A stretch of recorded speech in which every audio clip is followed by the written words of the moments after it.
Hey guys, what's up? This is Talking Tech for you.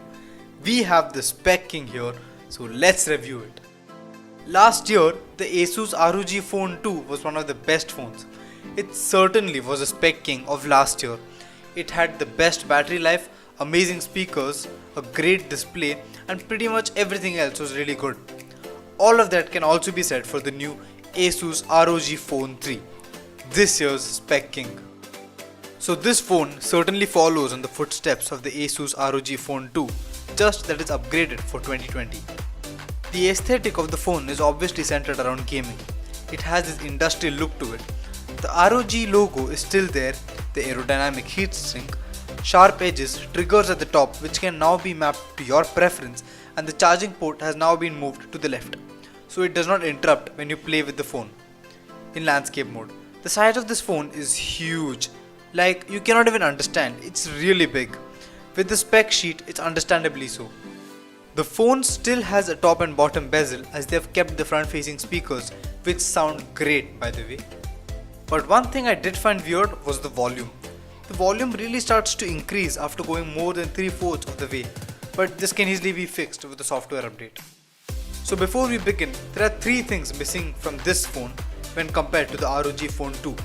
Firstly, the headphone jack, which I think belongs in this phone. I think that a headphone jack is important in a phone which is dedicated completely to gaming, but there is a module included in the box which has a Type-C port and a headphone jack, so this should be fine. Secondly, wireless charging. ASUS had to make a choice between the RGB lit logo and wireless charging. They decided that it would be more valuable to have the RGB logo. Thirdly, there is no official IP dust and water resistance rating. Now, let's have a quick chat about the specs, because this is absolutely crazy. It has Snapdragon 865 Plus, 16 gigs of RAM, 512 GB of UFS 3.1 storage, a 1080p display with a 144Hz refresh rate, a 64 megapixel camera supporting 8K video recording, and to top all of this, a 6000 mAh battery. But having a crazy spec sheet is not always good if the software does not take full use of it. ASUS software is good, but not great. I mean, it's good, but there are tiny hiccups in the software like a rare lag in the animation, which most people might not even notice. But most of the time the phone is really smooth. There are 2 things in the phone which I think really needs to be talked about. First is the refresh rate and then the battery.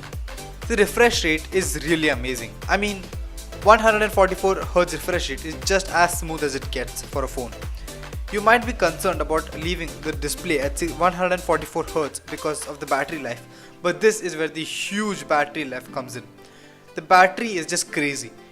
It is still a 6000 mAh battery, which is one of the biggest. With other phones I maybe go a full day, but I don't think I've ever gone 2 full days and still have charge remaining.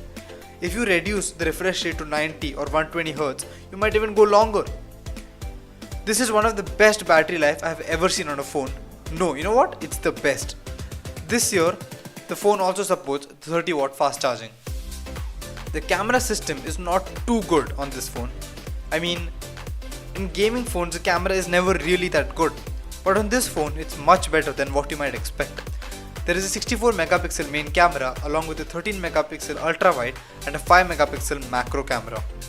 So this camera does very well when excess light is provided to it, but in low light photography it does struggle a bit. This phone is really great, but should you buy it? The answer is yes for very few people. Those who actually play a lot of games on their phone, who require these crazy specs, would really enjoy this phone. But for the rest of us, it's just completely overkill. If you enjoyed watching this video, please don't forget to like and subscribe and click on the bell icon to get notified whenever I upload. If you want to see more about this phone, then click the link in the description to my website so you can read more about this. But for now, peace.